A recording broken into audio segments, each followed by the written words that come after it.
Hey everybody, Grizz here. Today we're going to talk about reworking a model and when to tell when your mold is breaking down and time to do some work on it. So I'm getting really close to that time of year where I start doing my rubber. So I start looking at models that are wearing out or ones that I need to do a rework on. So I'll just show you quick. This is a mold I got of a Pixie. That's her over there. Pixie or Garden Fairy, whatever you want to call her. She's a really popular model. I sell tons. I bought this about 5 years ago on eBay, and it was a used mold on eBay. It was in so-so shape when I got it. I'm surprised as I got as many pores out of it as I did.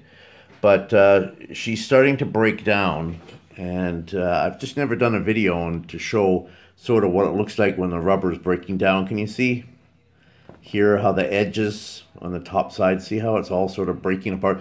These are all pieces that I've pulled off while you're demolding on here, and then you can look inside the mold, and so these are all the hard definition edges all around here, and you can see where it's all deteriorating and breaking apart.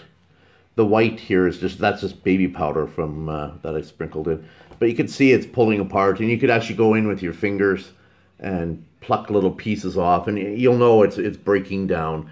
If you can see even on the flat parts in here, see all those bumps in here, all these little pores. That's going to leave like a positive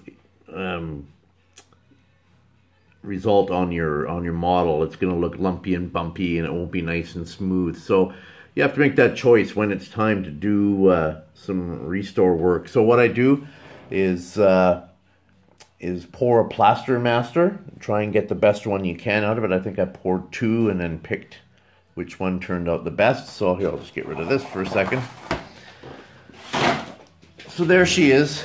So there's the plaster master for it. It was a good pour. All the detail came out, but I've already sanded her legs and sort of her leaf dress and most of her torso there. But if I zoom in a little bit here, can you see the lumps and bumps on her arms, on her face? Little pock marks here and there, bumps here. The hair is in quite bad shape. Lots of lumps and bumps. It's not nice and smooth. So the hair is going to be the painstaking part to repair, but you just have to be patient. These are all the different tools I use. You can use different kinds of sharp chisels, just sandpaper. These little clay tools here are good for getting into tight spots and giving a little scrape down. And then once you've finished all that and given it a sand, I like to go back and then do a once over. I've already given a coat. You can see my mix a little bit of plaster. I got most of the big air pockets already, but there's some fine ones. So you can go back and just try and fill in all the little tiny ones. Like, do a good roll around on it.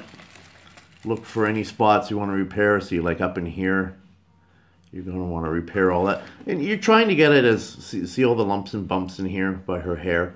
So you're going to try and get it as good as you get, because you want to get 100 or so pores out of your mold. So your model should be as in good a shape as you can get it. So you can see sort of how, where it's been redone here, how the feet and the legs are all nice and smooth, and same as her dress. Looks really good. It's coming out quite nice. It's a little bit of work, but it's worth it when you have a good model like this to rework. So and it sells well. So anyway, just a quick one. I haven't done a video on a rework, I don't think, or on when your mold deteriorates. So everybody, thanks for watching, and hang in there. Bye bye.